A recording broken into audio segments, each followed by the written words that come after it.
Mad Max Fury Road is an action movie that seems to be long overdue. Hollywood tends to provide us with action films with predictable plots and action heroes who are stereotypical at best.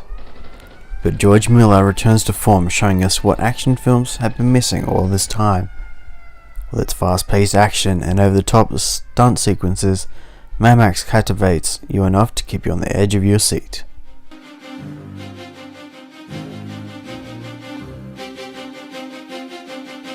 Let's start off by saying that George Miller has gone all out for this entry into the Mad Max franchise, and we couldn't be any more happier. Within the first 15 minutes of the film, you're already drawn into this grim yet vibrant apocalyptic world where humanity has been drawn to the brink of extinction, and humans with disfigurements and psychologically unstable minds rule the land. Using special camera techniques, George Miller has managed to make the landscape interesting and appealing, even though it is predominantly made up of just sand environments and caverns. But what really captures your eyes is the insane vehicular stunts that were not made up of CGI.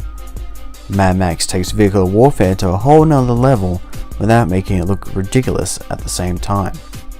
Yes, we are looking at you, the Fast and Furious franchise. With the extreme explosions, fight sequences that are truly intense, and incredible visuals, combined with a compelling story, Mad Max is nothing short of a spectacular montage of color and death-defying stunts.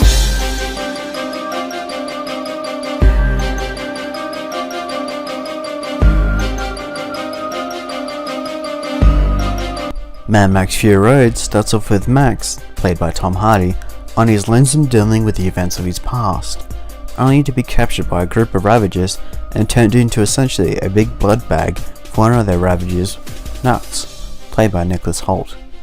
But when Imperator Furiosa, played by Charlize Theron, kidnaps the leader of the Ravagers, Immortan Joe's breeders, Max becomes caught up in the battle for the safe return of Immortan Joe's property.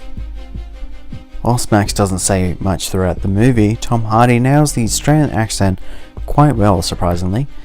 In fact, most of the film had its characters keep to the original films using Australian accents.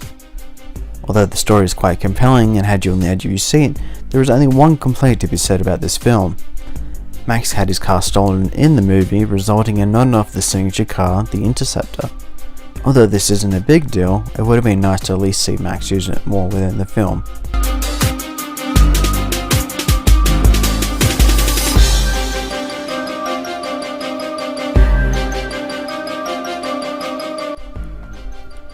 Mad Max Fury Road delivers an action-packed adventure that feels like it's been missing from the big screen in a very long time. Not only is the story compelling, but the characters are more interesting, even though they are partly insane. But the movie captures something that a lot of action films seem to forget, that makes a really good action film. Overall, NeoAeia gives Mad Max Fury Road a 4.5 out of 5. For more reviews and entertainment news, be sure to follow NeoAeia.